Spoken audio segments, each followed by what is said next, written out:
Descubre nuestra programación y prepárate para ver mucho más. Más puntos de vista, más deporte, más series, más arte y ciencia, más música y cine, más documentales, más entretención para grandes y chicos. Descubre UChile TV, donde todas las verdades se tocan.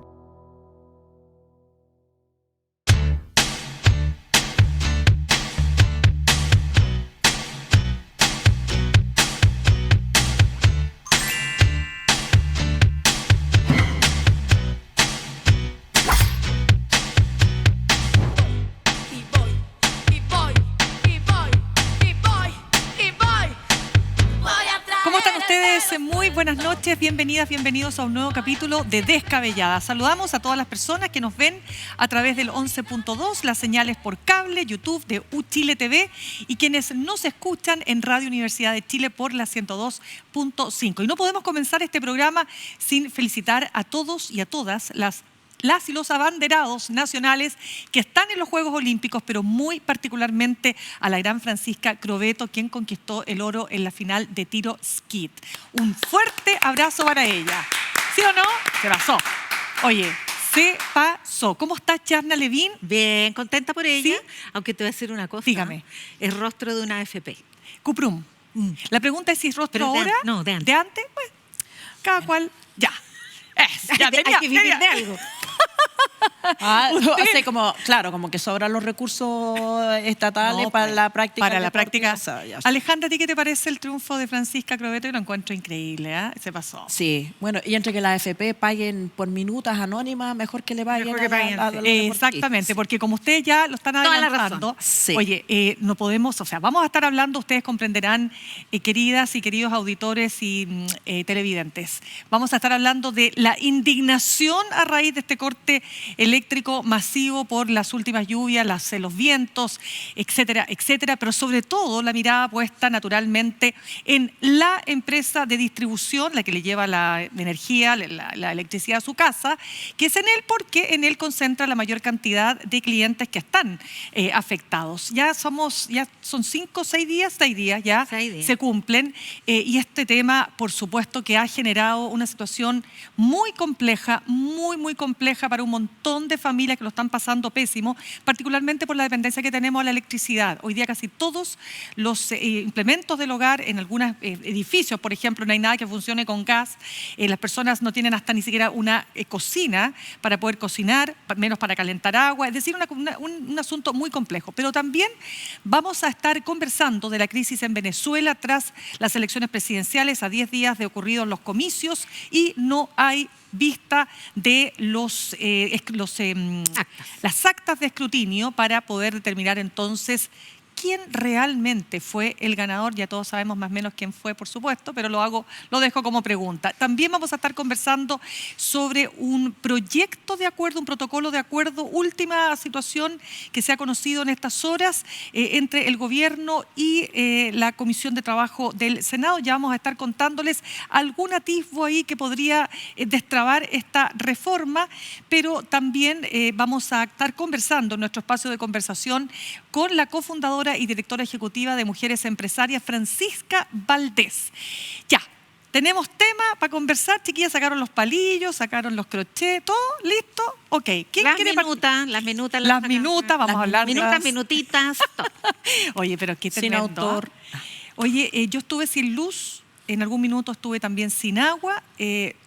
No quiero hablar de mí, quiero hablar de la cantidad impresionante. Solamente plantear que hasta ahora el último reporte de la Superintendencia de Electricidad y Combustibles a las 13 horas de hoy señalaba que en el país había 169.431 clientes sin suministro eléctrico, 100.000 de los cuales son de la región metropolitana. Alejandra. Bueno, yo creo que es importante tener información actualizada a la hora de plantear soluciones, porque los problemas de Chile en esta materia son de antigua data y terrible, de manera desafortunada, estamos atrapados en un zapato chino. ¿Por qué?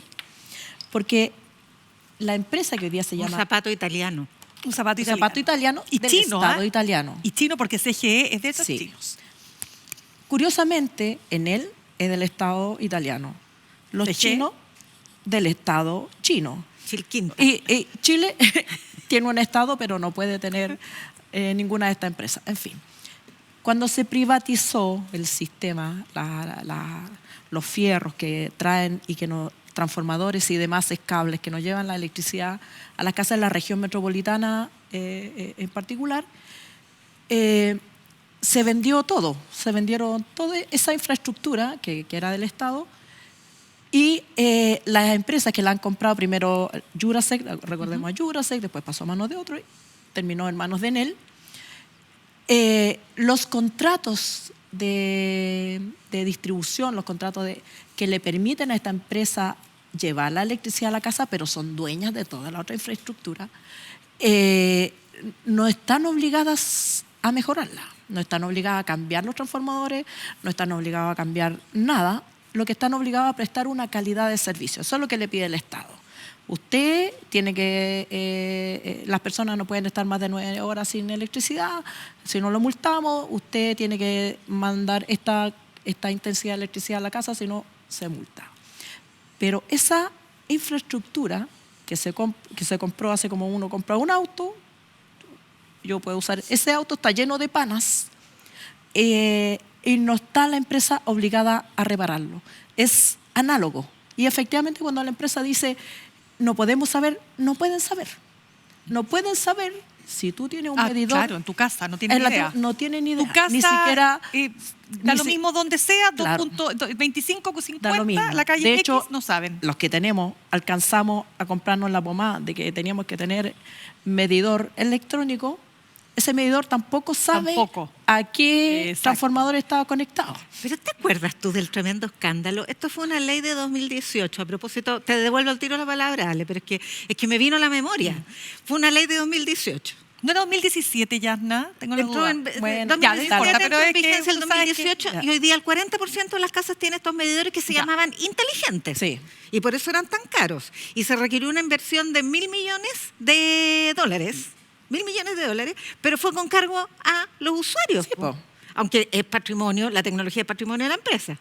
Y eran inteligentes, fíjate, porque cambiaban la manivela por lo electrónico, pero no hay una red de tráfico No de hay datos. red digital, no existe. Por lo tanto, la idea, la esperanza, el anhelo que tenemos de cancelarle el contrato a estos caballeros y contratar a otro, es que no se puede, porque los fierros le pertenecen a ellos. No puede, ¿en cuánto se demora otra empresa? Supongamos que quisiera partir todo de cero, instalar todo de cero, tendrían que venir a instalar postes, transformadores y todo al lado, porque esto le pertenecen a No, ellos, pero entre que los vende. vende ya. Se lo tendrían que comprar a Enel. Fierros viejos, fierros que no están modernizados porque los contratos no obligan ni a modernizar, ni a reparar, obligan a prestar un servicio X. Y si el servicio X se presta con un alambrito que el caballero puso y que se subió en la cuadrilla y te puso un alambrito, un bypass, y funciona. Entonces, estamos, me parece a mí, como en el caso de Miami, cuando vino uno de los huracanes más grandes que hubo en Miami, todas las casas tenían seguro contra el huracán, contra los huracanes, los daños huracanes. Pero el huracán fue tan grande que las empresas quebraron. Entonces no había cómo reclamar el seguro. No hay cómo reclamar. Y es un problema grave. Yo creo que tenemos un problema grave como país, porque no es como, no sé, por algo en Estados Unidos las carreteras no se privatizan. No se privatizan cierta infraestructura porque se considera crítica y que cualquier Estado enemigo, digamos, basta que tome control de esa infraestructura para perjudicar al personal. Estamos en la misma situación. Enel, aunque quisiera hoy día, no puede saber, y efectivamente el pobre caballero ese que salía en la tele decía, es que si no nos llaman no sabemos. Víctor Tavera. Víctor Tavera. Alguien tiene que poner la cara, le tocó a este señor que debe estar durmiendo muy mal por lo Oye, demás. Claro, exactamente.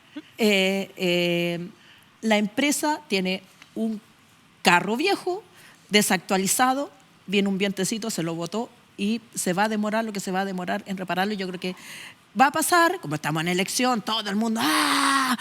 ¡Sí! ¡Penas! ¡Cárcel! Ya.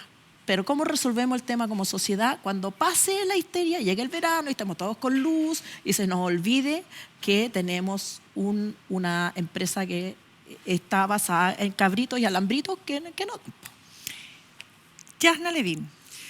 Sí, yo entiendo lo que dice la Alejandra y creo que es todavía peor, perdona el pesimismo. Pesimistómetro, voy a ganar. Voy a ganar. Hoy día gano. Vamos. No sé. Porque este es el clásico ejemplo. No solo es el problema de que está privatizado y entonces funciona con el sistema de concesiones porque la empresa privada, de acuerdo a la ortodoxia liberal, es más eficiente. Ya, supongamos que eso en este caso fuera cierto, no se tiene grandes ingenieros en el personal. El problema de este tipo de traspaso de monopolios naturales, porque eso es la electricidad, justamente porque lo que explica la Alejandra, uno no puede optar entre Enel y los palitos de guano. No hay esa opción, porque todo el cableado de la distribución, que además son las mismas empresas que tienen la generación, la transmisión, en este caso tiene generación y distribución, pero ese medio cableado, la transmisión. Toda esa infraestructura, que aunque sea de alambrito, es cara, no se puede licitar sin esa infraestructura porque sería aún más caro y todo lo caro, todas las inversiones se traspasan a precio de cliente. Esto no es un riesgo, que es la esencia del emprendimiento, asumir riesgos, no lo asume la empresa. Entonces es un ejemplo clásico de captura del Estado por intereses corporativos. Y te voy a decir por qué. La Ley General de Electricidad, que es la que rige este sistema de concesiones desde 1983 hasta 2019, establece un sistema de tarificación que funciona de la siguiente manera. Imagino una empresa modelo, cuáles son sus riesgos, cuáles son sus costos y cuál es una rentabilidad piso que el Estado le garantiza, 10%. El Estado de Chile le garantizaba 10% a las empresas eléctricas cuando se privatizaron como fórmula de cálculo, o sea, piso, de ahí para arriba. Luego esto en 2019, a propósito del escándalo de los medidores inteligentes y de los primeros síntomas del abuso, o los terceros en realidad, se baja de 10 antes de impuesto, porque se dice 10% rentabilidad antes de impuesto, entonces se baja a un rango de 7 a 8 después de impuesto. Hoy día las empresas eléctricas tienen garantizada una rentabilidad de un piso de 7 y un techo de 8 garantizado. O sea, no tienen que hacer nada y van a tener una rentabilidad de entre 7 y 8% garantizado por el sistema de concesiones y por la medición o el sistema de tarificación. Entonces, ese cambio, que en realidad no fue tal, fue casi un engaño, que además se puso sujeto a todas las inversiones y riesgos que asume la empresa. Pasó ahí por el Congreso. Entonces, ¿quién fiscaliza? Porque después los parlamentarios dicen es que nosotros no supimos cuáles eran los supuestos de esta tarificación, etcétera, un tema técnico, el ministro no nos dijo, etcétera. Luego, el tema de los medidores eléctricos, el jefe de la Comisión de Energía, que impuso esta política pública de los medidores inteligentes, que de inteligente no eran apenas electrónicos, resulta que se va de la Comisión Nacional de Energía directo a una consultora de empresas eléctricas. O sea, el clásico puerta giratoria, que el regulador se convierte inmediatamente en regulado de la empresa regulada. Y por lo tanto dejó como herencia este gran ingreso, porque además la empresa italiana Enel se compró a sí mismo los medidores inteligentes. Se lo compró una filial de la misma italiana que se llamaba, por ahí lo tenía anotado, Distribuzione SpA. Entonces, te fijas tú... y ahora con las tarifas, el sistema de subsidio que se está debatiendo en la mesa técnica la ampliación del subsidio eléctrico por el alza de tarifas que estamos sufriendo este mes, que también es un ejemplo de captura, ya les voy a contar. Claro, déjame dar algunos elementos. A ver, primera cosa, lo más importante cuando ocurre un evento de estas características, porque el viento todos los vivimos, ¿no es cierto? Los 120 kilómetros por hora, yo dije estamos en Miami, ¿sí o no? Sí. O sea, un viento con calor, raro, ya, ok, son eventos climatológicos o digamos, eventos meteorológicos que por supuesto son inusuales. ¿Estamos de acuerdo? Sí, son inusuales. Y son inusuales y van a seguir siendo inusuales. Porque tenemos un problema que se llama cambio climático. El que no lo quiera asumir va a ver los efectos tarde o temprano directamente en su vida. Este es el primer punto. Este es el paraguas sobre el cual hay que conversar. Cuando tenemos estos eventos y cuando sabemos que el cambio climático lo único que va a hacer es que estos eventos se repitan con cada vez más frecuencia, bueno, ¿qué tienen que hacer las empresas? Tienen que invertir, tienen que prepararse para esta situación.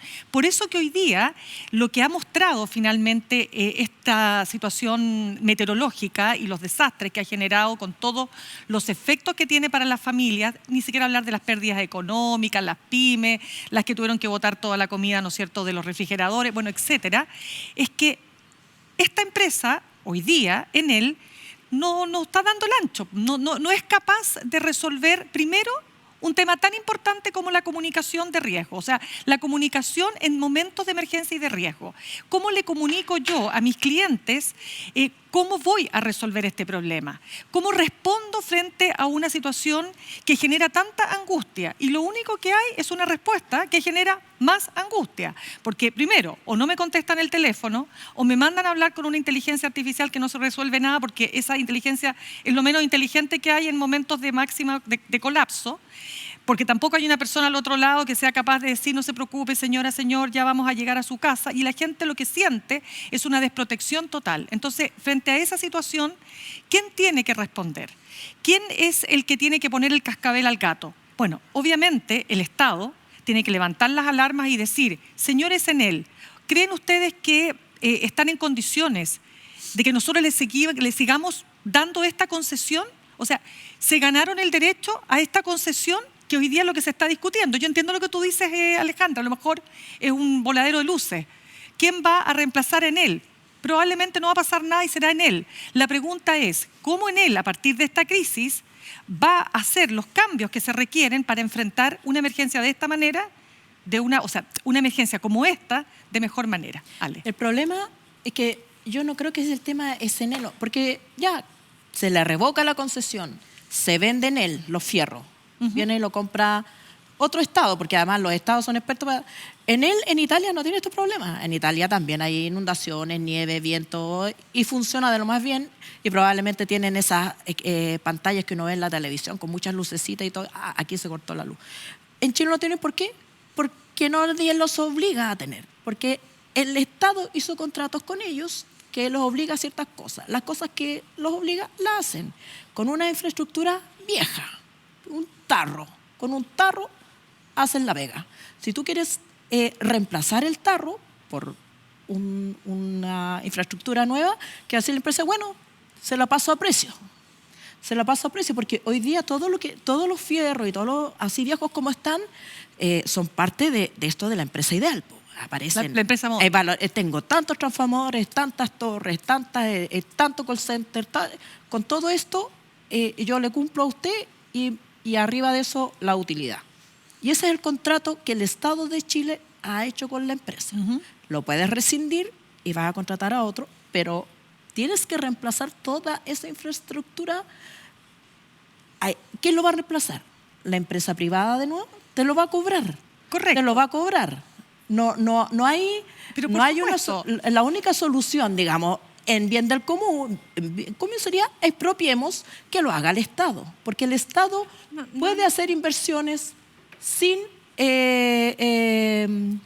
necesidad de pasártelo a precio, porque es una inversión pública. Pero si tú le vas a pasar a un privado que haga una inversión pública, no te lo va a hacer por bolita de dulce, sea en él, sea el que sea, va a decir, bueno, te lo voy a cobrar. Yo por lo que leí en la ley que se aprobó el cambio legal de 2019, que bajó, entre comillas, la tasa de rentabilidad de 10 antes de impuesto a 8 después de impuesto, y pongo énfasis en eso porque finalmente con un impuesto corporativo del 27% sales ganando, es que para una caducación de concesiones que está establecido con causales, etcétera, y yo diría que, de acuerdo a lo que he escuchado a los técnicos, se están cumpliendo esas causales, pero se puede establecer un sistema de transición como en las ISAPRES o como en las universidades. El que reglamento, por lo que entiendo yo, el reglamento no existe como en tantas otras cosas. Se dice que el Estado puede revocar, pero no existe un reglamento de cómo se produce si no te la estoy revocación. diciendo eso. El Estado puede intervenir la empresa, nombrar una administración adicional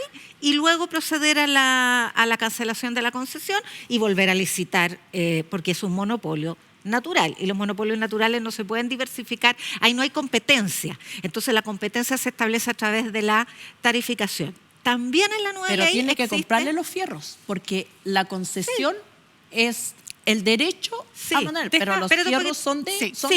Sí. Los fierros son de él. Sí, se vende. Si no se Así no es. se vayan los fierros para la casa. Obliga, claro, pero No se ahí vayan los entonces fierros ya para la propiedad privada, las demandas internacionales. Pero además cada 4 años se puede recalcular esa tarifa, que se calcula sobre la base de no solo la rentabilidad, sino que una empresa modelo, y esa empresa modelo tiene una serie de supuestos que son: va a cobrar tanto, va a tener esta renta y va a hacer esta cantidad de inversiones y va a asumir esta cantidad de riesgo. Sí, Yana, si lo único aquí, Alejandra, lo que ha obstaculizado quizás todas estas inversiones es que las empresas distribuidoras se escudan en decir que, bueno, primero el congelamiento de la tarifa eléctrica, recordemos que lo que nosotros estamos pagando, para que se entienda, estamos pagando lo que le debemos a las generadoras, que no son las empresas que están hoy día bajo cuestionamiento. Estamos hablando que hoy día las empresas que están bajo cuestionamiento son las empresas distribuidoras. Cuando usted paga la cuenta de luz, esas empresas se llevan el 20% y un porcentaje muy importante se lo llevan las generadoras y otro porcentaje se lo llevan las que transmiten, ¿no es cierto? Es todo un proceso. ¿Pero por qué estoy diciendo esto? Porque hoy día lo que necesitamos fundamentalmente es, lo que yo señalaba, hacer los cambios que se requieren. Pero ¿cómo se hacen esos cambios sin que se traspasen a precio? Sin que al final usted le digan, ahora no solo me tienen que pagar todo lo que me deben, por lo tanto el descongelamiento de la tarifa ya le está saliendo a todo el mundo más cara la cuenta de luz, sino que si queremos hacer cambios, esto le va a costar. Yo te voy a decir cómo. Simplemente en la fórmula de cálculo de la tarifa, tú bajas la variable rentabilidad. Porque aquella que en Chile es 8%, en España es 5,5%, en Alemania es 5%. Entonces, ¿por qué en España y Alemania? Las mismas empresas que proveen el mismo servicio se contentan con un 5% de rentabilidad, y aquí necesitamos garantizarle el 8% porque tiene que hacer tanto esfuerzo para proveernos energía. Y ahí hay varios temas más, porque se pasan la pelota unos a otros. ¿Qué pasa con los árboles que se cayeron? ¿Por qué se cayeron los árboles? Ya dirán, sí, porque están viejos, porque tuvimos 15 años de sequía, porque se pudieron los árboles. Bueno, entonces, no, es que son los municipios. No, los municipios dicen, cuidado, está lleno de cable, no podemos nosotros cortar. ¿Se acuerdan ustedes cuando el 2017 vino esta gran nevazón en Santiago? ¿Qué pasó? Me acuerdo perfecto. Cuadrillas completas en todos lados, después de ese evento, de Enel cortando los árboles. ¿No es cierto? CGE también, lo propio. ¿Qué pasó después? Nos olvidamos, por lo que dices tú, Alejandra. No, si lo siguen cortando. Porque lo que pasa es que ahora se van de cuajo, y además una responsabilidad tripartita. Por supuesto. La empresa tiene que cortar las ramas.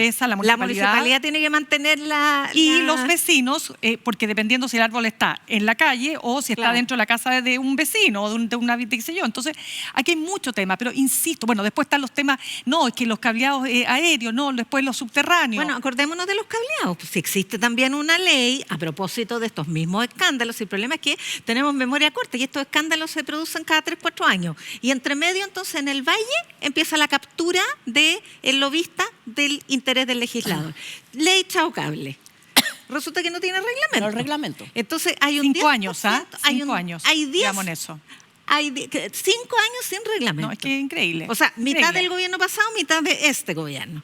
Y resulta que las municipalidades, sí, decía hoy día el subsecretario de Telecomunicaciones, igual las municipalidades tienen la facultad para exigirlo. Ya, pero tienen la robustez y el músculo para exigirle a esta gigante que no son capaces ni los parlamentarios de exigirles nada, lo van a hacer las municipalidades. Entonces hay 10 municipalidades que ya han empezado a pedirle a algunas energéticas que empiecen a sacar los cables que no utilizan. Eso es, no hablemos de soterrar los cables porque esa cuestión no está ni siquiera en los planes de nadie. Porque soterrar los cables de nuevo te lo van a traspasar a precio, te van a decir, sí, le soterramos los cables, pero sabes que la cuenta le va a salir 40% más cara y ya está pagando todo lo que nos deben, etcétera. Ese es un punto. Pero mira, lo último que quería comentar, la ex secretaria ejecutiva de la Comisión Nacional de Energía, Vivian Blanlot, el domingo sacó rápidamente una columna que yo creo que es muy interesante. No voy a hablar de la columna, pero voy a hablar de lo que ella me dijo a mí en una entrevista. Cuando la Ale dice que efectivamente Enel y las distribuidoras no tienen cómo saber que la señora Juanita Pérez en la calle Los Espinos 552 no tiene luz. Porque no tiene cómo saberlo. ¿Por qué? Porque no hay un centro de operaciones donde te llegue esa información. Pueden saber los grandes centros de energía, pero no de su casa en particular. Ella dice que ¿cómo se soluciona? Porque ella me decía, es que no hay que hacer una inversión tan grande.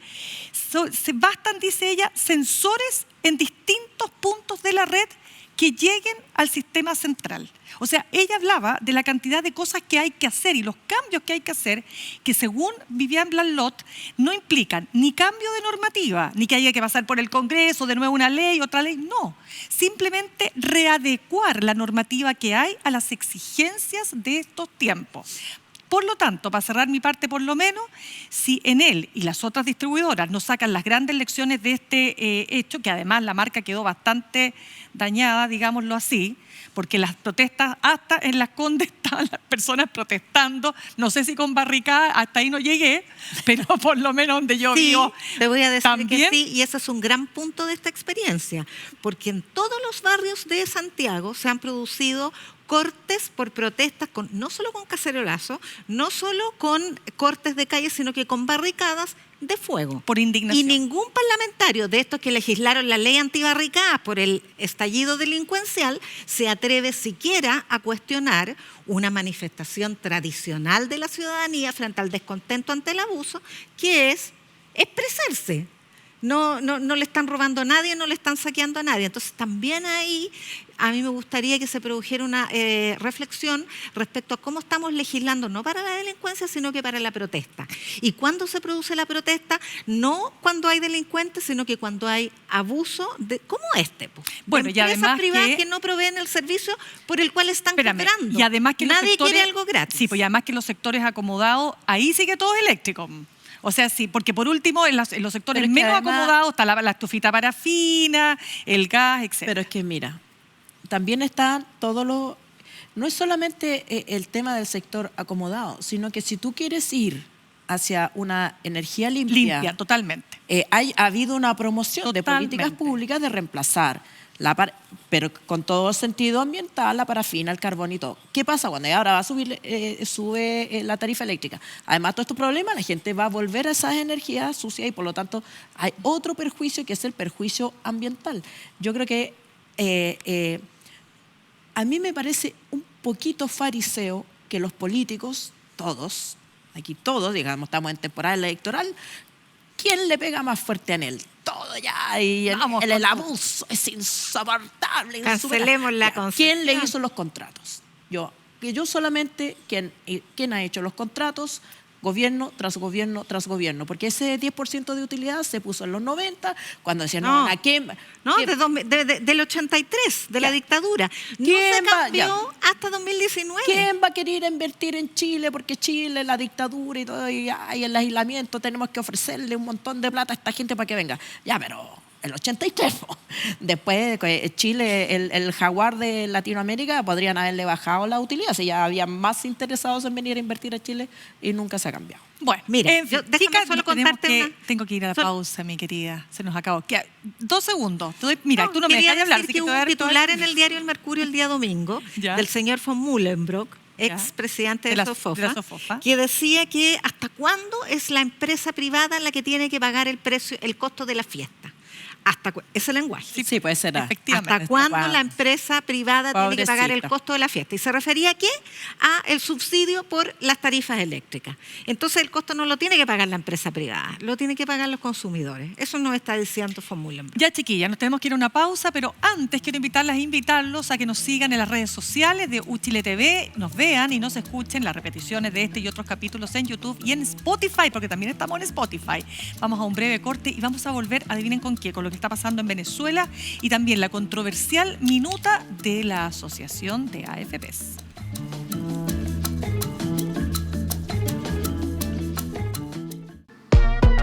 En nuestro programa Futuro de Esplendor, nuestras invitadas y nuestros invitados vienen aquí, se sientan y nos cuentan cómo son. Lo que me representa que soy del norte. Soy bastante leal. Y soy coqueto. Soy llorona. No soy de ningún partido político. Soy súper estricta también. Soy muy sensible. Sagitario, ascendente Acuario y luna en Piscis. Paso mucho en cama. Y nos traen regalos. Mira, este es mi regalo. Fósforos. Sale mi cara, dice culona. Es una versión joven mía. Yo lo tengo colgado al lado de mi cama hace 20 y tantos años. Más que nada conversamos y cuestionamos el estado de las cosas. Hemos hablado de la muerte, de la familia y hoy día vamos a hablar de la belleza. ¡Que pase prensa, por favor! ¡Elenia! ¡Ay, no! ¡Me muero! Un hitazo de las redes sociales, de YouTube, como el cuestionario sin pena. Seguimos bailando a la vuelta. ¿Quién ganó? El capítulo del amor. Futuro Esplendor, todos los lunes a las 22 horas por Uchile TV. Y como dice nuestra querida Natalia Valdebenito... Y usted ya entró en esta adicción. Bienvenida, chicas. Qué difícil es ser millonario. Yo pensaba que esto no iba a resultar. ¡Resultó! ¿Cómo están las reinas de la noche? Llega a Uchile TV la serie documental que se pregunta por qué. The Why. Esclavitud moderna. Igualdad de género. Pobreza y desigualdad. Derechos civiles y políticos. Historias que dan cuenta de problemáticas centrales del mundo en el que vivimos. The Why. Historias del mundo para el mundo. Todos los miércoles a las 23:30 horas por las pantallas de Uchile TV.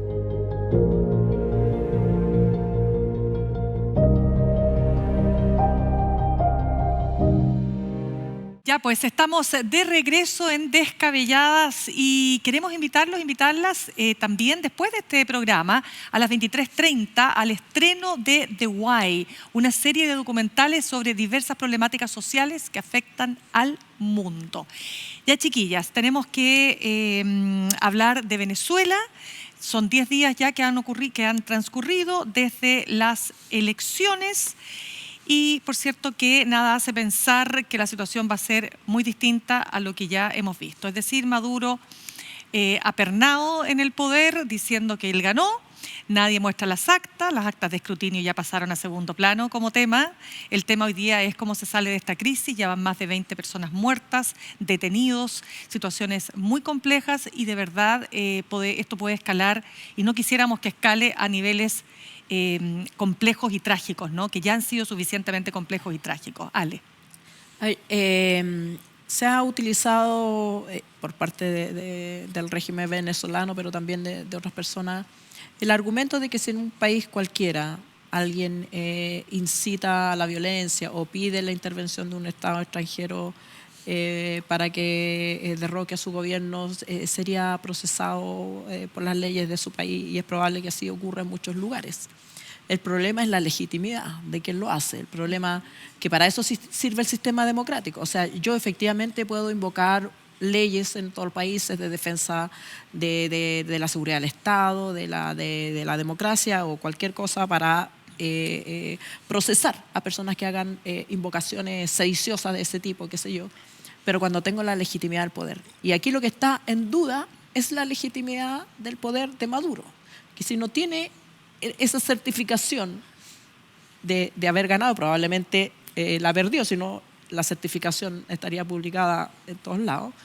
Entonces, es un gobierno autoritario que está usando ilegítimamente los poderes que le concede el Estado. Y en este caso para perseguir opositores. Entonces ya pierde ese valor de defensa de la democracia o del bien común, perseguir a alguien que ha dicho derroquemos a este gobierno. O sea, está usando ilegítimamente el poder que tienen las democracias y los gobiernos legítimamente constituidos. Yo creo que ese es un problema de este minuto, del presente, porque más allá de la solución que esto tenga, y hay intenciones o esfuerzos para que haya una salida consensuada, yo creo que el problema es que un gobierno ilegítimo solo tiene una manera de mantenerse en el poder, que es con represión. Y ojalá que se logre una salida pactada o que tengan éxito estos esfuerzos, porque si no, la única manera en que se va a poder asentar y afianzar en el poder es con más represión, con más detenidos, con más persecuciones, que es la forma en que se mantienen los gobiernos autoritarios. Ya. Claro, lo que estamos viendo es conforme pasan los días, más se atrinchera Maduro, más fuerte despliega esa retórica incendiaria, insultante, propia de líderes populistas autoritarios de derecha o de izquierda. Y yo creo que no se ha tomado el peso de, en este contexto de regresión autoritaria, de recesión democrática, tanto en opinión pública como en oferta programática de las fuerzas políticas que empiezan a irrumpir, el significado que tiene que la comunidad internacional no sea capaz de abrir un proceso como el que está intentando Colombia, México y fundamentalmente Brasil, para darle a esta crisis una salida. A pesar de que hay intereses aquí no solo abstractos o geopolíticos entre China y Estados Unidos, porque China apoya, Estados Unidos busca una salida, China apoya a Venezuela, sino que además hay intereses domésticos implicados en cada uno de los países de la región, simplemente por el tremendo éxodo que se ha producido y que se seguirá produciendo si esto no genera una salida, no permite una salida. Salida que ya no va a ser al estilo de los 80, sino que tiene que ser una transición pactada que le garantice a Maduro y a su séquito de 300 generales, porque esa es la cantidad que ha comprado, mantener ciertas cuotas de poder, mantener un patrimonio que le permita seguir a salvo y, por supuesto, impunidad absoluta respecto de sus crímenes políticos y violaciones a los derechos humanos. Entonces, conseguir eso no es fácil, no es tragable para cualquiera y además es una afrenta en medio de este proceso de regresión autoritaria que estamos viviendo. Me acordé de la CEP. La preferencia por la democracia como el mejor sistema baja de 61 a 52% de las personas que adhieren a esa postura y que a uno le da lo mismo el tipo de régimen, sube de 24 a 27. Entonces, con esos contextos de opinión pública, como la democracia no le está resolviendo los problemas a la gente, claro. Entonces debatir esto, no como un problema de izquierdas y derechas, como lo trata de plantear la derecha porque ahora le conviene. No lo plantea así cuando Trump asalta el Capitolio o cuando Bolsonaro asalta las sedes de los poderes del Estado. O para hablar de Chile nomás. De Chile ni hablar, sí, claro, que es un verdadero meme. O sea, de verdad que escuchar a la derecha, sacar al pizarrón al PC, con justa razón, pero es que alguien con más propiedad tiene que hacerlo. Sí, claro, pero cuidado, la extrema, es un meme. pero particularmente la ultraderecha, la extrema derecha de José Antonio Castro, de los libertarios, ¿no? Que han tenido tanta condescendencia, ¿no? Con el dictador, nuestro dictador, y lo que ha pasado, ¿no? En materia de derechos humanos. Entonces, claro, yo no digo que no se pueda criticar lo que pasa en otro territorio. Está perfecto, está muy bien. O sea, cuando el senador Rojo Edwards es devuelto junto con Felipe Kast, me parece que eso habla, ¿no? Del autoritarismo que se vive en ese país, por decirlo suavemente. pero lo que, claro, lo que parece contradictorio es que rasgas vestiduras para criticar una dictadura de extrema izquierda como es la que se vive en Venezuela, pero no eres capaz de reconocer los graves hechos que ocurrieron en tu propia casa, ¿no? Entonces ahí hay un doble estándar que claro, que no ha lugar. Ahora bien, yo no sé, Yasna, porque yo entiendo lo que tú señalas, esta salida pactada, más o menos lo que pasó acá en Chile. O sea, recordemos que Pinochet nunca fue juzgado, si no hubiese sido por el juez Baltasar Garzón y ese suerte de arresto domiciliario que tuvo en Londres ese año y medio, que fue todo lo que tuvo que, comillas, pagar por todos sus crímenes, en realidad no habría pasado más, ¿no?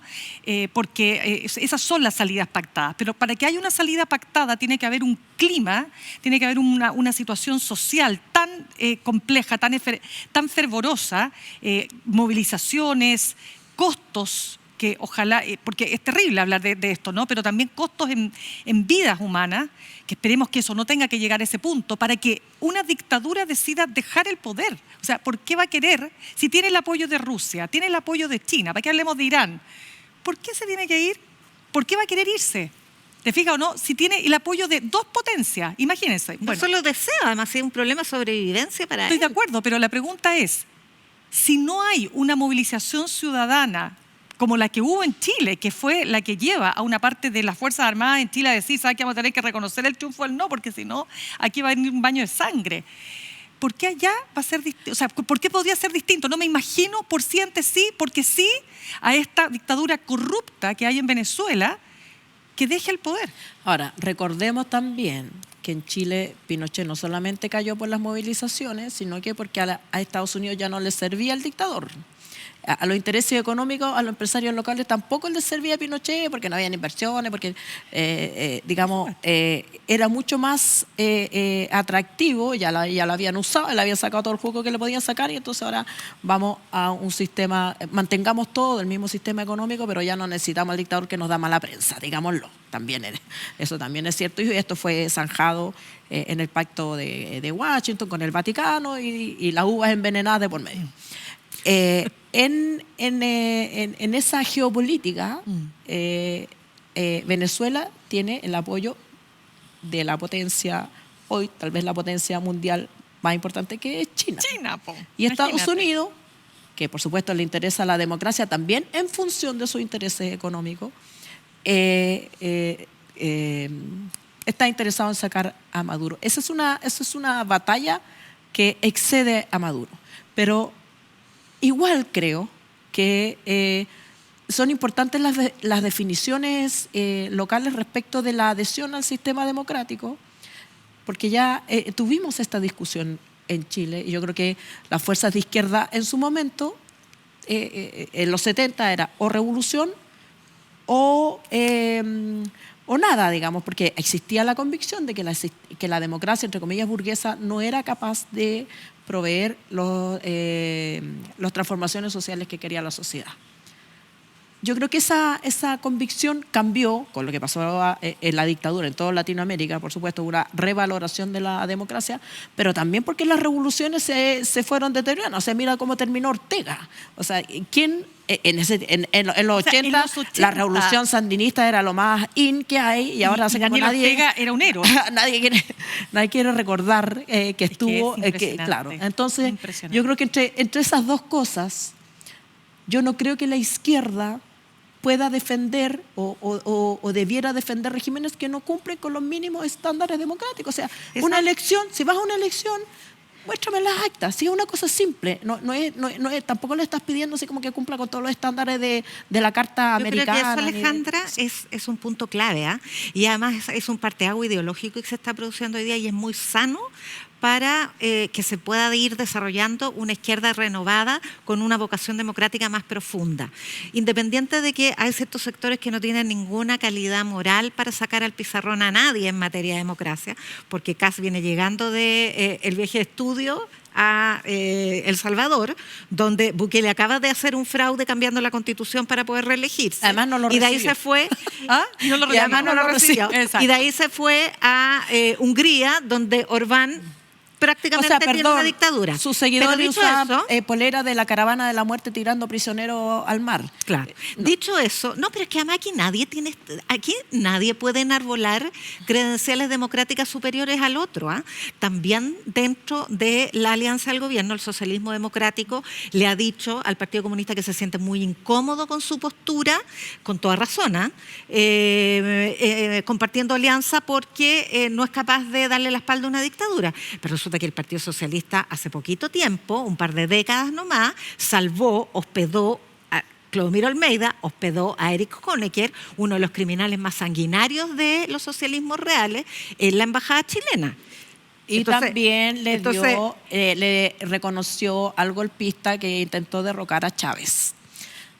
No, ese fue Soledad Alvear en el gobierno de Ya, Lagos. pero no nos vayamos tan atrás. Sí. Es que Lagos. Que duró 2 días. Lagos. Pero Mira, tienes sí, razón. es que, por chiquilla, Lagos. es que si es por hacer arqueología... Ya, por eso. Oye, o espérense. sea, yo creo que Espera. ese no es el tema. Espera. El tema es que yo creo que las fuerzas progresistas de izquierda no pueden pensar que la solución, o sea, pueden hacerlo, pero a partir de la historia... Pero es un debate que está en desarrollo. Ya, claro, pero y me no parece, debieran, es que no mira, debieran. solo déjame terminar esa idea porque me parece súper interesante este parteagua que se está trabando al interior de la izquierda. Porque Podemos en España, que era un proyecto de izquierda distinto, nuevo, renovado, está apoyando a Maduro. Claro, El Grupo supuesto. de Puebla está fuertemente tensionado por lo mismo. Rodríguez Zapatero, que es el ex presidente del gobierno de España, llamó al Grupo de Puebla a apoyar a Maduro. En Chile, el Frente Amplio no lo ha dudado 5 minutos. Correcto. Rechaza este fraude. Pero el Partido Comunista está dividido. Y el Partido Comunista Venezolano le dio la espalda contra a de Es Maduro. oposición. Es que, a ver, pero sí, de nuevo, si queremos hacer arqueología tuitera, por ponerle un nombre, digamos... No sé, no había no. Twitter. Por eso, pero es que si queremos hacer arqueología hacia atrás, todos tienen algún tejado de vidrio. La pregunta es hoy, porque si hoy José Antonio Kast me dijera, mire, es que yo tanto condeno la dictadura en Venezuela, como condeno la dictadura de Pinochet y sus graves violaciones a los derechos humanos, digo, perfecto, qué bueno que cambió, porque la gente tiene derecho a cambiar. El problema es que yo no le he escuchado eso hasta ahora, por lo menos. Entonces, Raúl a mí, está preso, si tú me dices Mirna, que hace un año, sí, hace un año Está bien. declararon inevitable el golpe de Estado pero por del 73. supuesto, Hace pero un por año. supuesto. Pero lo que quiero decir hoy día es lo siguiente. A mí me parece muy bien que el Frente Amplio haga este corte claro y preciso. Cuando la ministra Orellana le dice, bueno, cuando sepan lo que pasa en la cárcel de Helicoide, a ver si van a seguir apoyando a Maduro. Y que la cárcel de Helicoide, yo entrevisté hoy día a un ex prisionero político de Maduro, Braulio Jatar, chileno-venezolano. Y yo le pregunto, ¿me puedes explicar qué es la cárcel de Helicoide? Y me dice, mira, ese es un lugar, un centro de detención, pero para político, extrema, o sea, derechamente político, y es horrible, horrible, horrible, horrible. Olvídate las Guantánamo. condiciones. Son condiciones que no están, por supuesto que escapan a todas, respeto a los derechos humanos, para partir conversando. Pero él estuvo en una cárcel con gente del Tren de Aragua. O sea, a él no lo mandaron a la cárcel de Helicoide, a él lo mandaron a una cárcel común. Y él sí que pasó por unas penurias, pero espantosas, que en 45 días bajó 25 kilos, etcétera. O sea, a lo que voy, tú no puedes tener un doble estándar en el mundo que vivimos hoy, con la información que conocemos hoy. Tú no puedes decir, sí, condeno la violación a los derechos humanos cuando ocurren en mi país, pero no las condeno cuando ocurren en un país que tiene una línea política que puede ser cercana o no a tu pensamiento. Porque ahí creo que entramos en una cuestión que a mí me parece que lo decía muy bien Clarissa Hardy. Yo voy a recoger las palabras de Clarissa Hardy, que en el mostrador, en una conversación, decía: está siendo muy difícil hoy día para un sector de la izquierda, lo dice Clarissa Hardy, una ex ministra de la Concertación socialista, defender las credenciales democráticas del Partido Comunista de Chile. Porque tú no puedes decir sí, para lo que tiene que ver con Chile son súper demócratas, y lo han sido.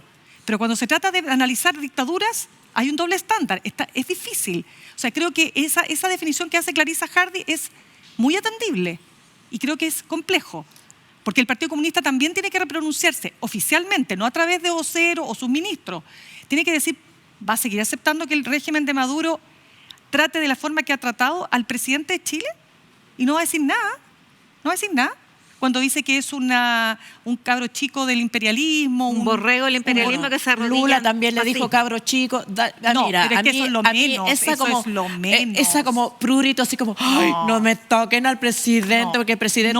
No, ya. porque no es el yo encuentro presidente, que no es el Yo Boric, encuentro que- es la figura, es el respeto a la figura republicana del presidente de la República. Sea lo mismo si se llama Boric, Sebastián Piñera, Michelle Bachelet. Estamos diciendo que hay una defensa que hacer de esa, bueno, en El fin. Estado. El Estado, del Representa al Estado y la Estado. República de Chile. Y eso me parece que ahí, hasta ahora, el Partido Comunista está al debe. Bien, chiquilla, Ya, tenemos bueno, que el cambiar de Partido tema. Comunista es importante también que hay posiciones distintas que... Por supuesto. Claro, que Pero es un tema que tiene que resolver tiene que esa resolverlo el colectividad, Partido pero Comunista. Hay posiciones distintas, Por no hay supuesto. una sola visión. Pero por supuesto, pero hasta ahora no ha salido la visión oficial del Partido O sea, Comunista. salió un comunicado, pero- Un comunicado que era más tibio que no sé qué. No, que esperan los cómputos, pero que Ya, las pero- elecciones fueron Ya, muy, ya. muy revisadas. Ya, sabemos que hay un sector que está súper de acuerdo, es cosa de ver los tweets, Manuel Riesco, un economista, dice, no, olvida, es que... Pero si ahí- estamos diciendo las tres lo mismo. Sí, pero por eso digo, lo que pasa es que ahí hay que hacer hay que hacer un corte, bueno, en fin, es la opinión, es debatible, usted en su casa tendrá su opinión. Pero ahora tenemos que cambiar de tema, porque fíjense ustedes que esta semana, bueno, circuló una minuta que se llama Comentarios al documento marco para la discusión en particular del proyecto de reforma previsional en el Honorable Senado. Y pasaron 3 días, esto está fechado del 31 del 7, y pasaron como 3, 4 días en que, ¿de quién es la minuta? Y todo esto por una entrevista que dio la ministra del Trabajo, Janet Jara, este fin de semana, el domingo, donde ella decía que estaba circulando esta minuta y que esta minuta era de la asociación de AFP que se pronunciaba respecto de lo que es este documento, ¿no? De muchas páginas, que es el documento, ¿no es cierto?, para establecer los puntos esenciales de una reforma a las pensiones. Lo llamativo es que pasaron 3, 4 días para que finalmente la asociación de AFPs reconociera que ellos eran sus autores. Y uno se pregunta, ¿por qué? ¿Por qué se demoraron tanto si acaso tienen todo el derecho a establecer sus puntos? ¿Por qué generaron ese gap, esa distancia entre todos estos días, que además alimenta las sospechas legítimas de la ciudadanía de cómo estarán tratando de influir en determinados parlamentarios para que esta reforma salga lo mejor parecida a sus intereses? Digo, alimentan esas sospechas cuando no son claros y transparentes. Yasna Levin. Mira, el problema de argumentar lo que hizo la asociación de AFP después de que la pillaron, un par de días después, como tú dices, es reclamar libertad de expresión por una minuta que fue interna. El problema es por qué la obtuvo la ministra Jara si era interna de la asociación de AFP. No creo que ella tenga muchas fuentes en la asociación de AFP, es más bien su adversaria, por lo tanto circuló en el Parlamento. Y si circuló en el Parlamento una minuta, fíjate que para entregar información a un parlamentario tú tienes que pedir audiencia por ley de lobby. Se sacó al pizarrón al gobierno hartas veces porque fue a comer a la casa de Salaquiet sin ponerlo en ley de lobby. Bueno, las informaciones, las minutas se tienen que entregar formal y solemnemente o a través de una audiencia por ley de lobby. ¿Por qué no lo hizo? Eso es una norma, o sea, está faltando a la ley. Esto no es un problema de libertad de expresión. Para ejercer tu libertad de expresión y para ejercer incluso tu legítimo derecho al lobby, bueno, tienes que pedir audiencia. No lo hicieron. Ahora, dicho eso, yo creo que esto es lo menos grave, porque la cantidad de recursos que han desplegado en propaganda durante los últimos, desde que empezó el proceso constituyente, es mucho más escandalosa como mecanismo de intervención, ya no solo en los actores que toman decisiones políticas, sino que en la opinión pública. Compran encuestas de opinión, encuestadores de opinión que dan encuestas mensualmente y dan cátedra respecto a la opinión pública, le compran un estudio y los diarios lo publican como si fuera una encuesta cualquiera y es una encuesta pagada corporativamente. Entonces, y después sobre esa base dicen, bueno, es que la gente quiere este mecanismo de pensiones y no este otro. Sobre la base de una encuesta que les compró la asociación de AFP. Entonces, que haya una minutita o que no haya una minutita es como un dato más de la causa. Es que no es menor que no quieran dar que se hayan demorado tanto en en transparentar que eran ellos los autores, porque, insisto, te alimenta las sospechas de que finalmente estos grupos de interés, de manera no transparente, porque la ley del lobby está claro, hay una lobby y eso es legal, ¿no es cierto? Fíjate, solo un dato. Sonapesca, para que el diputado Bobadilla le copiara y pegara el informe, Sí. presentó un informe en Derecho por oficina aparte del Congreso de la Por supuesto, República. eso es lo que O sea, tiene- eso es hizo lo que las tiene que cosas- ocurrir. Hizo las Ahora, cosas en regla. ¿Ustedes leyeron la minuta? Me Que imagino. aquí está, Ya. aquí la tengo, querida. Es que no es una minuta técnica. Eso es como, así como, dame los tips. Tírame, La fórmula de tírame cálculo.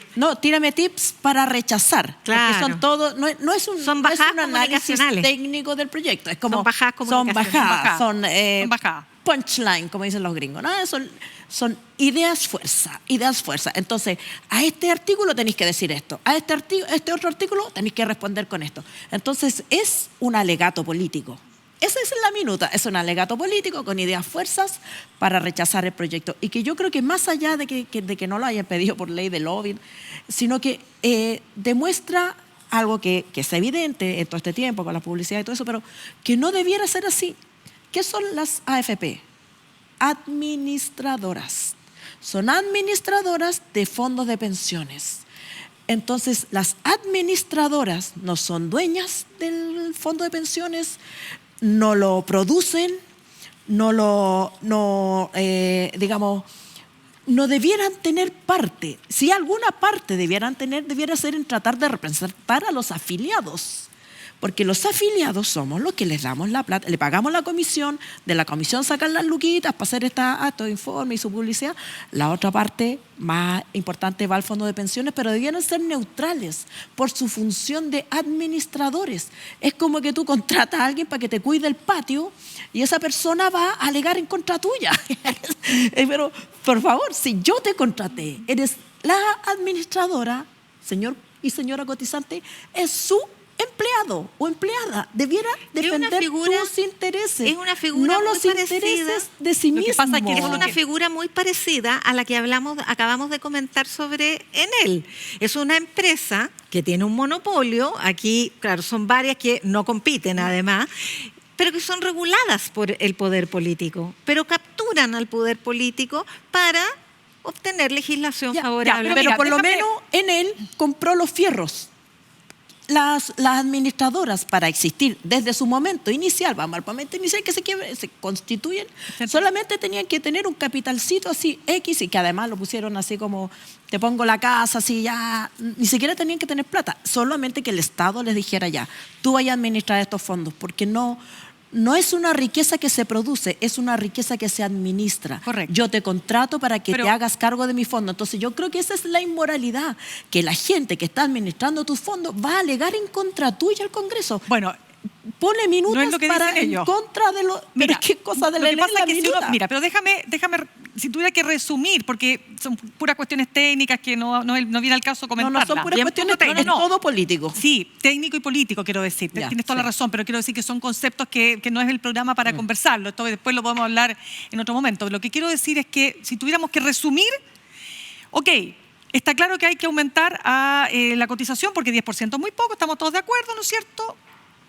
16%, que sería finalmente... Lo podemos discutir Y ese por lo tanto, lo que ellos dicen es que naturalmente que la única manera, el mejor sistema del mundo es este 16% a capitalización individual.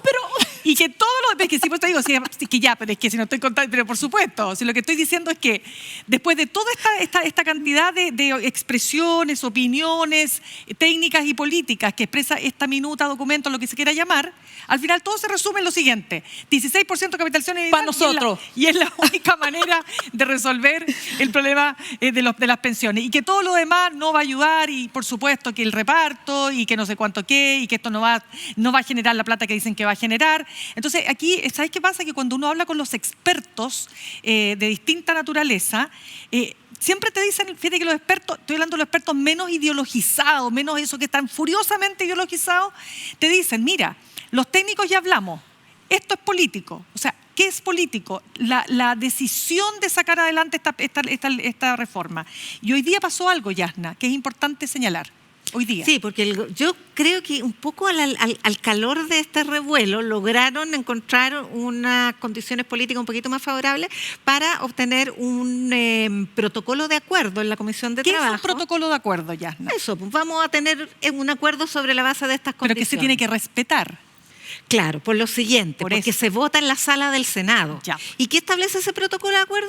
3 cosas. Primero, que va a haber un plazo máximo para que el Senado de la República, porque está en segundo trámite constitucional, la Cámara ya lo votó, despache este proyecto en enero, a más tardar. Recordemos que iba a ser en julio, pero en fin, enero, después de las elecciones. Por lo tanto, va a tener que votarse. Y ese es el tema clave, porque la derecha no quiere reformas, y eso ya hay que darlo por sentado, pero va a tener que tragarse el costo político de votar en contra. El hecho que se vote ya establece un punto. Pero por eso Ya, precisamente pero el tema es que, ¿cuál es el tema de transacción? El tema es que el gobierno quería que se votaran antes para que quedara en visto que la derecha no quería una Que se reforma de votaran pensiones antes de las elecciones antes de las municipales. elecciones municipales de Sí, octubre. es que eso no va a no ya. pueden, sin este protocolo de Por acuerdo. eso, hubo una negociación, entonces la derecha No, dijo, es que ni siquiera tenían que negociar, eso es lo que te quiero explicar. Sin este protocolo de acuerdo, el gobierno no tiene ninguna manija, ningún instrumento para forzar que se vote. Porque quien establece la sesión para votar es el presidente de la comisión, para lo cual tiene que tener mayoría en la comisión. Y en la comisión está presidida por Coloma o por Moreira y tiene mayoría a la Muy bien. derecha. Entonces no Claro. tenía ninguna posibilidad de forzar a que se vote. Ahora logró eso, junto con una serie de criterios que son bastante avanzados ya, respecto de lo que no me sea. hagas women's planning, porque lo que yo estoy diciendo es que si hubo una negociación política en que el gobierno cedió que se vote en enero, que efectivamente la derecha probablemente lo encontró, y la derecha ganó no votar antes. Porque Es que toda, eso ya lo tiene ganado, eso es lo que te quiero decir. sí, otras fuentes parlamentarias dicen que no, que es impensable, es ilegal, que el presidente de las comisiones no ponga en tabla algo que Pero tiene que si poner en tabla. ¿Por qué? Porque el gobierno establece las urgencias Ya, y las urgencias pero son por eso. plazos. Pero el plazo no se cumple y la urgencia se vence. Si llevan 20 meses, no tiene Por ningún instrumento legal para forzar una votación. Pero el tenía gobierno. el micrófono. El gobierno tenía el micrófono y le estaba dando como lo estaba paliando todos los días. con Correcto, ese- pero solo para cerrar, hay un punto ahí que es muy importante de este protocolo de acuerdo y es que tiene que haber concordancia para que se suban las pensiones hoy, no solo para los que se van a jubilar de aquí a 40 años, sino los que están hoy día jubilándose o que ya están jubilados, que ahí está el tema, porque la PGU no llega a todos los que están hoy día jubilados, llega a una parte. Sí, es una buena política pública que resolvió fundamentalmente para un sector, pero no resuelve para la clase media la PGU. No le resuelve a una persona que ganaba, no sé, 1,5 millones y que va a terminar ganando 200,000 pesos. Entonces, hay ahí un punto que resolver y eso lo saben los senadores también. Y los más que tienen la visión de largo plazo, incluso dentro de la misma derecha, se dan cuenta que aquí hay que avanzar a una fórmula que permita resolverle hoy a los pensionados el aumento de sus pensiones. Recordemos que la PGU no se paga con las platas de la AFP. La PGU se paga con recursos del Estado, Exacto. es decir, recursos que ponemos todos. Y PGU que Entonces, se tramitó en un mes. Sí. Exacto. No en 20, Cuando hay en un voluntad, mes. cuando hay voluntad. Con el apoyo unánime de Sí, todos los sectores exactamente. políticos. Ya, chiquilla, nos tenemos que ir a una pausa, una nueva pausa. Ya al regreso vamos a estar conversando con nuestra invitada de hoy, Francisca Valdés. Ya regresamos.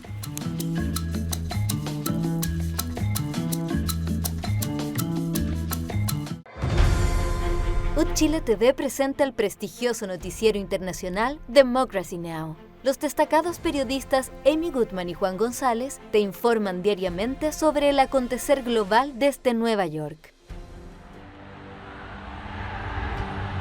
Today, we bring you the first part of our global broadcast exclusive conversation. The streets of Tahrir have once again been filled. Key issues here at the United Nations Climate Change Conference remain unresolved. Police are saying the protesters to move further and further away. I'm Amy Goodman. And I'm Juan Gonzalez. And those are some of the headlines. This is Democracy Now! No te pierdas Democracy Now! De lunes a viernes a las 21 horas por las pantallas de Chile TV.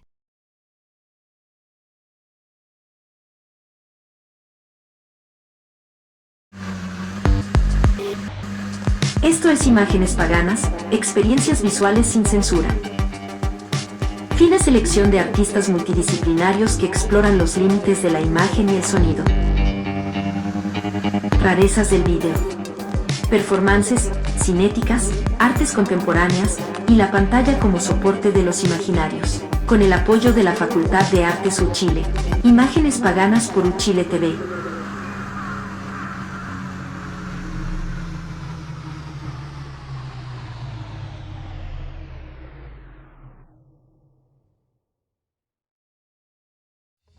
Sapiens, reportes de ciencia y tecnología desde un Chile que piensa.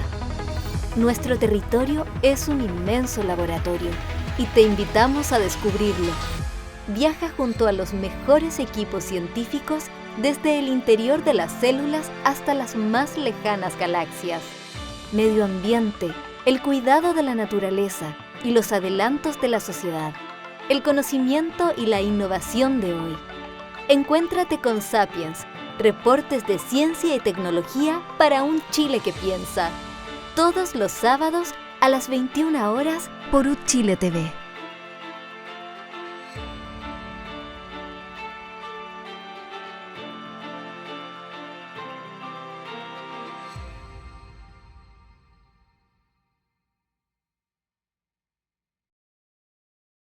Ya estamos de regreso en nuestro espacio de conversación, ahora junto a Francisca Valdés. Ella es cofundadora y directora ejecutiva de Mujeres Empresarias, organización que conecta y apoya el desarrollo de las mujeres empresarias y ejecutivas en el mundo de los negocios. Francisca, un gusto de tenerte con nosotros. Muchas gracias. Esta noche. Esta noche. Exactamente. Francisca, quiero partir con lo siguiente. Mira, estaba leyendo información que señala que las empresas con diversidad de género en sus equipos ejecutivos tienen un 25% más de probabilidad de tener una rentabilidad por encima del promedio de la industria. Este es un estudio de McKinsey Company 2023 y que las empresas con al menos una mujer en su junta directiva tienen un 15% más de rentabilidad. Esto que parece una cuestión que ya debiera estar en todas las empresas que se precian de tal, lamentablemente en Chile no va de la mano con la participación, sobre todo en mujeres en altos cargos ejecutivos y en directorios. ¿Por qué? Así es, Mirna, y es en lo que más nos ha costado avanzar, porque hemos avanzado en muchas cosas. Hay más mujeres emprendedoras, las mujeres ya tienen carreras universitarias incluso superior que los hombres, terminan antes las carreras, son más mateas, pero algo pasa que hacemos carrera y no estamos representadas en la toma de decisión. Y si uno mira eso, es tan de sentido común, porque se dice que las mujeres tomamos entre el 70 y el 80% de las decisiones de consumo y no estamos a la hora de tomar las decisiones de qué productos o servicios van a vender las empresas. Entonces, como un caso de estudio, ¿por qué no? Y parece que se debe a varios factores culturales, estructurales, de cómo hemos dividido el tema del cuidado, de la familia, del desarrollo profesional. Por lo tanto, sabemos que es algo que para avanzar requiere de voluntad y de conciencia. Esto no ocurre naturalmente y las empresas tienen que hacer ciertas cosas. ¿Y por qué? Pero solo para cerrar el tema, ¿hay un sesgo de género hoy día? O sea, ¿siguen siendo las mujeres castigadas por el hecho de ser madres, por el hecho de tener, qué sé yo, de cumplir un montón de tareas aparte, por supuesto, las tareas del trabajo? ¿Y eso está siendo un impedimento para alcanzar determinadas posiciones en las empresas? Sí, pero no diría que la palabra castigada, porque nadie nos quiere castigar. Esto es algo que venía haciéndose históricamente, que la mujer estaba más recluida al mundo privado, el hombre más a las labores públicas, y de repente la mujer sale a formarse y quiere trabajar, pero el tema del cuidado recae más en ella. No es que la mujer no sea valorada, sino que la sociedad, como estaba armada, no nos ha permitido mucho avanzar. Por motivos de sesgo, por motivos históricos que arrastramos, porque los cambios culturales cuesta transformarlos. Entonces, yo te diría que es una sociedad entre hombres y mujeres el talento se repartió de forma igual y lo que, por lo menos por lo que trabajamos todos los días en Mujeres Empresarias, es para crear esta conciencia de que hay un talento muy valioso que no lo podemos desperdiciar y que todos somos responsables tanto de mantener bien a nuestra familia, el cuidado, la educación de los hijos, de los adultos mayores, pero también de que hombres y mujeres podamos trabajar porque eso le hace bien a la empresa, a los negocios y a la sociedad. Pero este es un problema, uno podría decir global, porque digamos en todas partes, centrémonos en las democracias occidentales, aunque es un problema cultural global, hay sociedades que han avanzado más rápido que nosotros o en Chile. ¿Cómo se compara Chile en estos índices, en participación de las mujeres en la toma de decisiones en el ámbito empresarial respecto de Estados Unidos, Francia, Uruguay, Argentina? A ver, Estados Unidos y Francia son países ricos, potencias mundiales. Por eso te puse Uruguay y Argentina para... Exactamente. contra los países nórdicos más desarrollados. A ver, existe la misma problemática, pero efectivamente, como tú dices, han logrado avanzar. En algunos países por leyes de cuota, porque ha sido una estrategia desde el mundo privado, desde el mundo público, y se han coordinado para eso, con todas las ayudas y las herramientas que apunten a solucionar esa problemática. Pero también hay países en Latinoamérica que están mejor que nosotros, como Colombia, como Perú, pero ahí estamos, con la misma problemática, con un desempeño donde efectivamente en Chile... siempre decimos, las empresas en Chile y en el mundo fueron creadas por hombres, para hombres, no estaban pensadas a lo mejor para los dos, y todos esos cambios son los que tenemos que ir logrando de avanzar. Hay hasta menos baños. Todo. En las oficinas... Bueno, cuando nosotros reporteamos tribunales, no había baño de mujeres en el edificio de los tribunales. Que Chile es un país minero y daba mala suerte que una mujer entrara en mina, claro, por ejemplo. También. O sea, sí, es que era una pregunta relacionada. Pero en Chile, digamos, también tiene una historia no solamente cultural, también tiene una historia respecto de la propiedad y los ingresos y quienes tomaban las decisiones respecto de eso. Las mujeres... hasta hace poco le tenían que pedir permiso al marido para tener un bien o para... se suponía que todos los bienes eran del marido, digamos, y era el gran administrador doméstico y en la sociedad también. Uno ve juntas de directiva y son hombres muy parecidos. Entonces... ¿será que es un problema solamente social, cultural, o la estructura de sociedad, de creación de riqueza, es muy masculina en su conformación? Es todas las anteriores, porque, a ver, el tema legal son estructuras que veníamos arrastrando de antes, códigos del trabajo antiguos, maneras de organizar el matrimonio, la familia, con leyes más antiguas. Entonces, todo eso es estructural que se ha ido cambiando. Mira, no traje el dato, pero hay cualquier cantidad de modificaciones a nuestro código legal, digamos, justamente para romper esas barreras que nos estaban perjudicando. La primera mujer que fue a la universidad en Chile, doña Eloísa Díaz, tuvo que pedir un decreto especial en la universidad, porque no estaba permitido.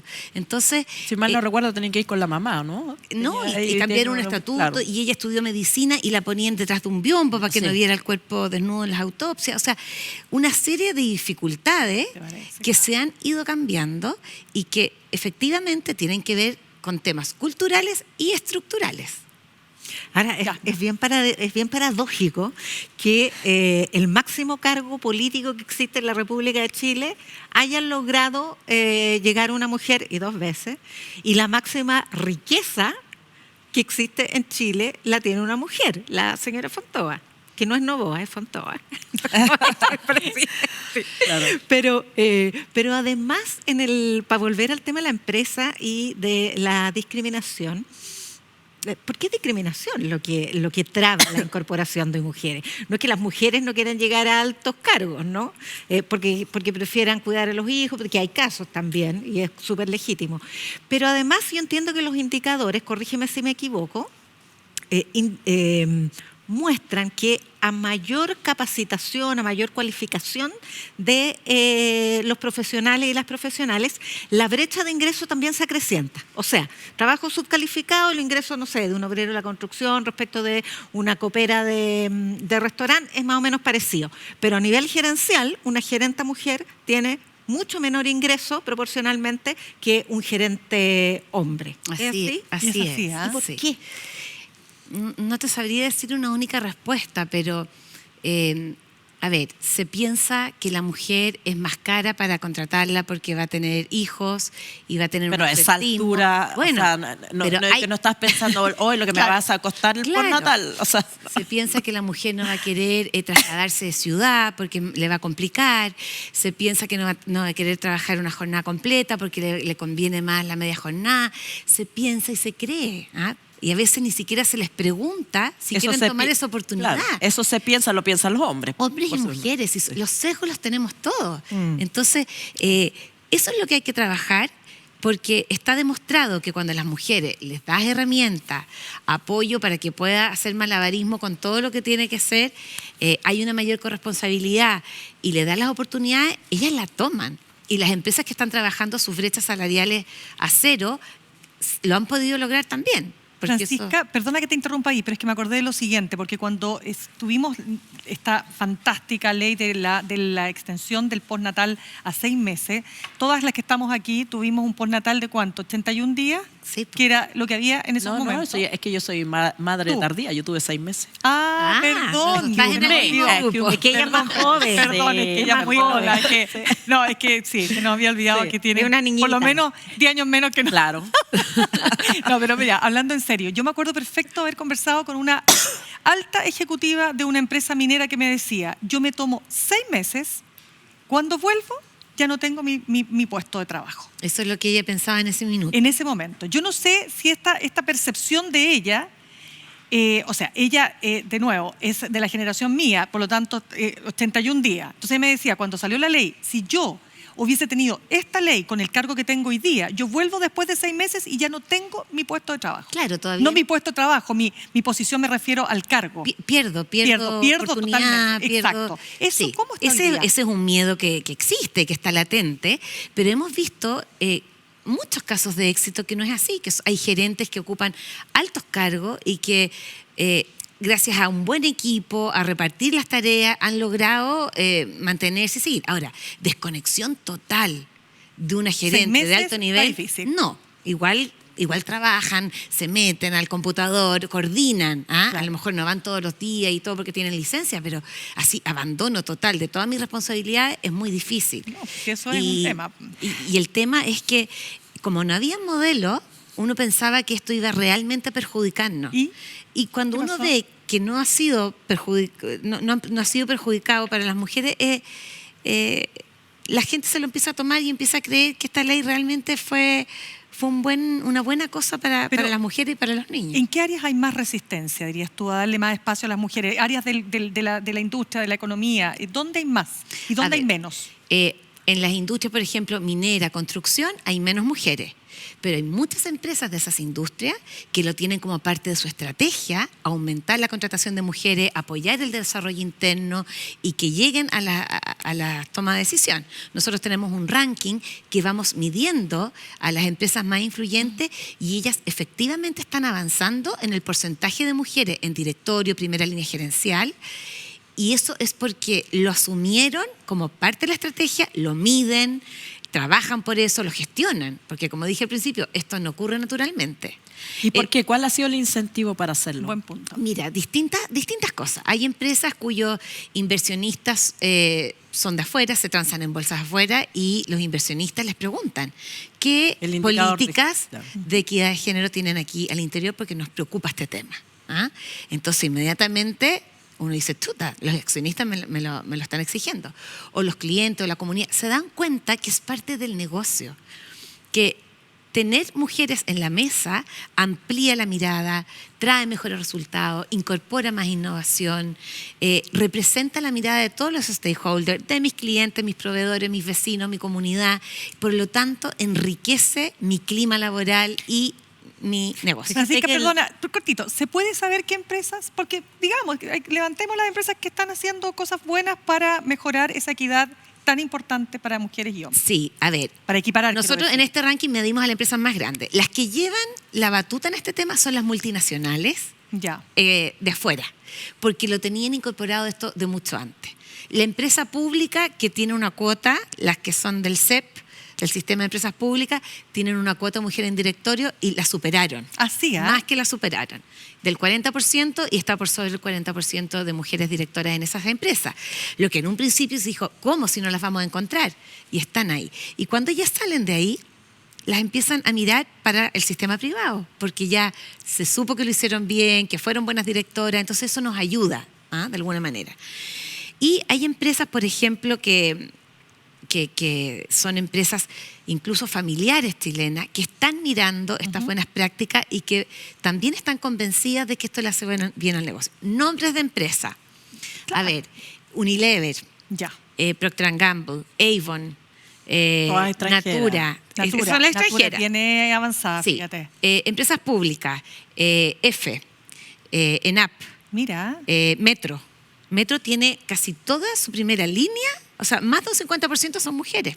Es una empresa que es súper importante para los chilenos, su directorio, etc.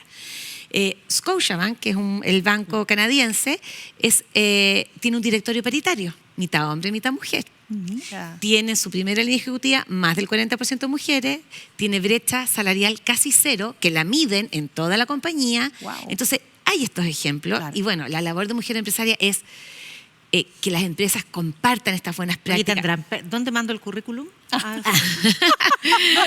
Yo veo muchos nombres ahí ausentes. O sea, el gran empresariado chileno no está en ese ranking. Mira, las empresas mineras del grupo AMSA se han preocupado mucho, mandan a capacitar a sus mujeres, tienen temas de contratación sin sesgos, currículum ciego, que sea por meritocracia, por habilidades. O sea, se están midiendo, se están preocupando, y eso es muy meritorio, porque al final esto requiere voluntad, pero también convicción de que esto le hace bien al negocio, y por eso lo voy a lograr. Es curioso cómo la política en esto avanzó un poco más rápido, por convicción también, y tampoco es solo por proponerse un estándar político, ideológico, sino que también es rentabilidad, en este caso política. Pero tú nos dices, se ha demostrado con indicadores medidos que donde hay cargos directivos detentados por mujeres hay mayor rentabilidad, ¿verdad? Bueno, donde hay candidatas mujeres hay mayor elegibilidad.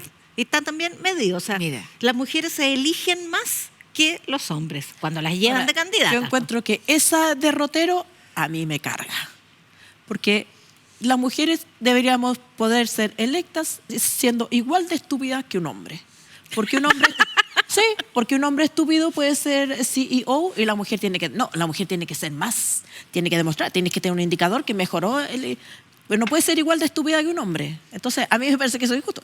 Lo justo es que hay que repartir la tontera democráticamente. La tontera y el talento. O sea, es justo que la mujer, siendo la mitad de la población, esté en la mitad de los cargos, le agregue o no valor. Perdona, pero quieres cambiar me parece estupendo el punto. Pero no, entonces si quieres cambiar, pero yo te lo voy a dar vuelta. A ver, dale. Un empresario o una empresaria quiere tener el mejor talento en sus equipos. Claro. ¿Ya?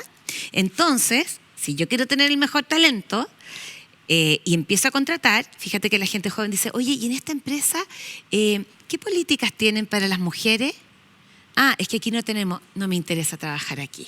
Entonces también se están dando cuenta que si quieren tener el mejor talento, tienen que ofrecerle a las nuevas generaciones políticas donde ellos puedan balancear su vida laboral, familiar, su tiempo para hacer deporte, para pasear al perro, no tengo idea, pero ellos valoran eso. A lo mejor nuestra generación era más aperrada, sacrificada y dábamos gracias si alguien nos contrataba. Ahora no. Es un tema importante. La mujer de nuestra generación escondía la guagua. Claro. Sí, pues, no, pero sí es que hemos avanzado. Ya, te doy la palabra, Yana, porque nos queda poco tiempo. No, es que la semana pasada, creo, si no me falla la memoria, entró en vigencia la ley Karim famosa, que establece un montón de estándares. El 1 de agosto, claro. Sí.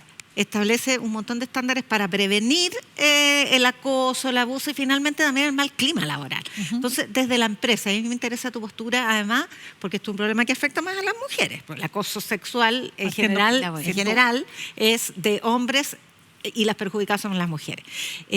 Pero hay mucha como resistencia, he escuchado mucho, tanto a nivel de gerencia privada como de alta dirección pública, temor en los directivos a que esto sea utilizado en perjuicio de ellos. O sea, que haya, de hecho, ha habido hartas denuncias. Desde que partió hasta ahora ha habido hartas denuncias, pero es porque hay harto abuso. Pero porque hay esta resistencia a sentirse perseguido, a sentirse que esto va a ser utilizado para perjudicarlos. Sí, a ver, es una ley nueva, por lo tanto, la interpretación de esta ley vamos a ir viendo cómo se va a ir desarrollando. Sí. Personalmente, creo que es una ley que, como tiene que ver con el comportamiento y la cultura, debería haber sido implementada de una manera más gradual. A ver, el primer año Más las plan empresas piloto. tienen que capacitarse. El segundo año tienen que instalar ciertos parámetros. Y el tercer año se empieza a aplicar el castigo, por así decirlo. Esto llegó, se pensó y se hizo, está lista a partir del 1 de agosto y las empresas no han alcanzado a capacitar, a tener sus manuales y todo lo que requiere esto para hacer una buena aplicación de la ley. Y más encima nos dicen que antes para el tema del acoso laboral y sexual se requería una actitud persistente. Ahora basta una vez. Una vez que yo me sienta atacado o menospreciado para que yo pueda levantar una denuncia. Entonces hay temor, primero porque es nuevo, porque hay que hacer muchas cosas para poder estar preparado para enfrentar esto, que no hay tiempo. Entonces, pero la ley se tramitó en un tiempo. En un tiempo, sí. Pero mira, las empresas están obligadas a capacitar a todos sus empleados, a tener un manual, a tener un sistema de levantamiento de información, de investigación, cuando hay una denuncia, muchas cosas que no alcanza. Y por otro lado, la ley de delitos económicos, los manuales nos estamos llenando de manuales y estamos muy preocupados porque la economía no crece. En un minuto que lo que necesitamos es generar empleo, generar productividad, que la economía ande y no poner puras, en el fondo, condiciones, manuales, que al final yo voy a poder dar feedback a un trabajador con la tranquilidad de que no se sienta que lo estoy presionando, estresando. Bueno, todas esas dudas hacen un poco lo que tú dices, que haya como un poquito de temor y preocupación. Bueno, pero Francisca, pues esperemos efectivamente que esta ley venga a, básicamente, yo diría... A resolver un tema muy importante que existe. Absolutamente. Sí, que probablemente aumente la productividad también, tener un mejor... Exacto. Recordemos que lleva el nombre de una persona que se suicidó. Todo va para allá, exactamente. De Karen Salgado, que se suicida, ¿no es cierto?, después de haber sufrido un acoso laboral absoluta y enteramente extremo y completamente injustificado. Francisca Valdés, muchas gracias por haber estado con nosotros esta noche. Ay, muchas gracias a ustedes por la invitación. Muy interesante tu mirada. Bien, pues y ya despedimos el programa. Gracias, Yasna Levin. Gracias, Alejandra, por todo su... Se te olvidó. Mucho gusto. No, pero es que no me pidan tanto. Imagínense la cantidad de material que tenemos que manejar nosotros Mónica. acá. Perdón. Chao, Andrea, que estés bien. Exacto, gracias. Los invitamos a ver la repetición de nuestro programa, por supuesto, y los capítulos en YouTube y Spotify de Chile TV. Nos vemos la próxima semana. Que tengan una buena semana por delante.